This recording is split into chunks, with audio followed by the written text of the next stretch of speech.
তো কম্পাউন্ড ইন্টারেস্টের একটি সোজা প্রশ্ন, যা করবো ফর্মুলা ছাড়া।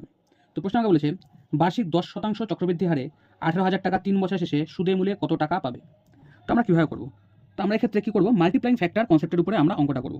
বা মাল্টিপ্লাইং ফ্যাক্টর ব্যাপারটি কী?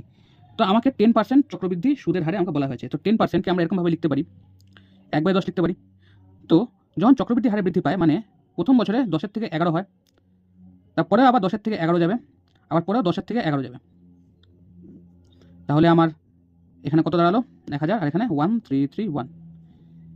এটা যেটা হলো এটা হচ্ছে আমার ক্যাপিটাল, এটা হচ্ছে কি আমার যাকে বলে অ্যামাউন্ট, বা ক্যাপিটাল না, সরি, এটাকে প্রিন্সিপাল বলা হয়। এটা হচ্ছে অ্যামাউন্ট।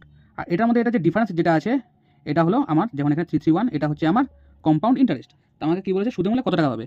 তো এখানে এই হাজারের আমার এখানে ভ্যালু দেওয়া আছে কত, 18,000 টাকা। তো একের ভ্যালু তাহলে আমার কত হবে 18। তাহলে আমার 3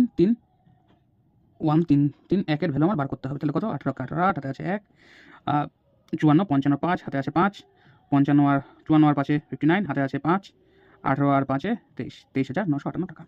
এটাই অ্যান্সার।